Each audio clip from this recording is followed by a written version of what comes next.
Good morning, dear students. Now I will be dealing with the progeny selection,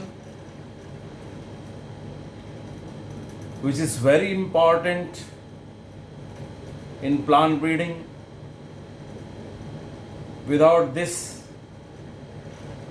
we cannot proceed in plant breeding, you can say.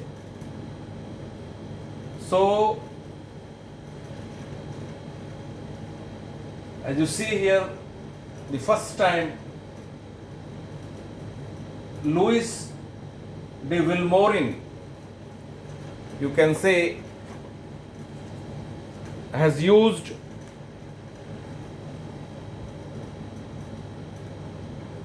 this progeny selection in sugar beet to improve the sugar content in it, and he was successful by 12 generation of selection. He had got improved version of sugar beet variety with higher sugar content applying this progeny selection method, you can say, which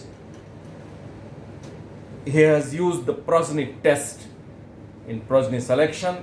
So progeny test, you can say, it was the idea of progeny test was given by Louis de Vilmorin in the year, you can say, in the year 1856.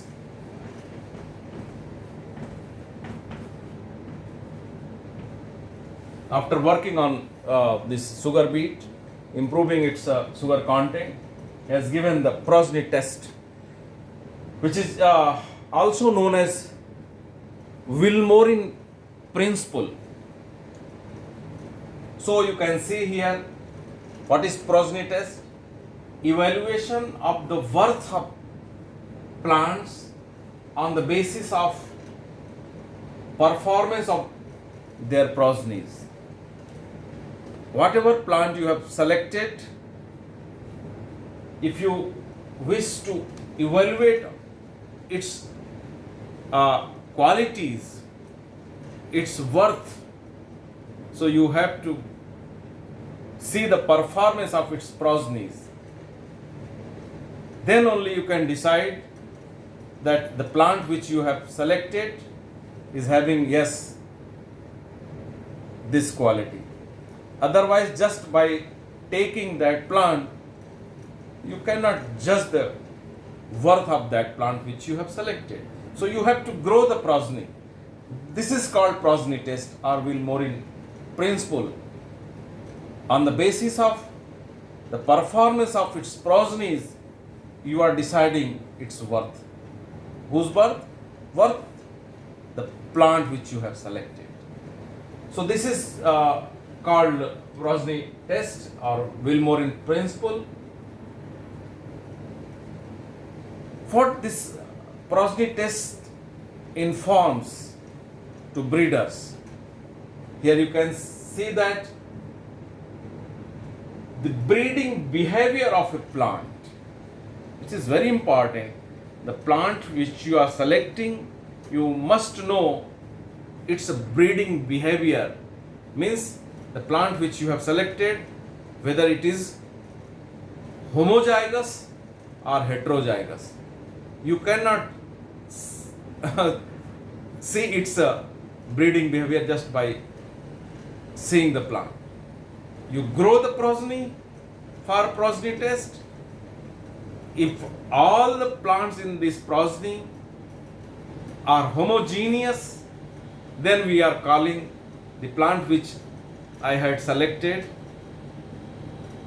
was homozygous.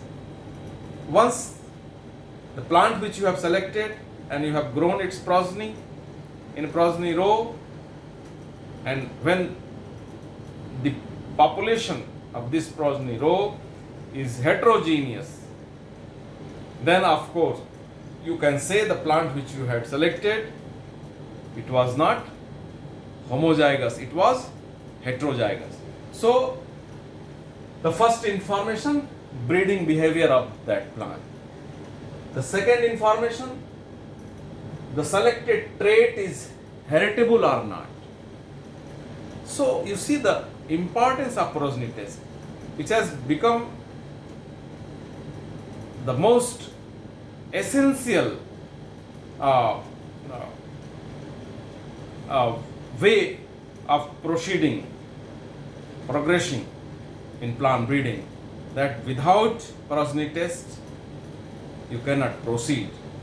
So progeny test is telling you the breeding behavior of the plant which you are selecting, as well as whether the selected trait, the plant for which you have selected, whether that trait is heritable or not. Say for example, you have seen a mustard plant growing in the field, which is very separate from other plants, and it has given lot of branching, lot of luxurious growth, lot of pod bearing, and you have become very happy that yes, I have selected this plant, and let us see the large number of pods in a single plant. Once in next generation you have grown in the population, you have seen that it has come back to the same situation, not that much pod bearing in a single plant. So for which you have selected large number of pods or siliqua in the plant, you have got reduced one when you are growing in the population. So the trait for which you have selected the plant was not heritable. So this progeny test is telling you these two things, which is very important for going ahead in plant breeding program. This is all about today. Thanking you very much.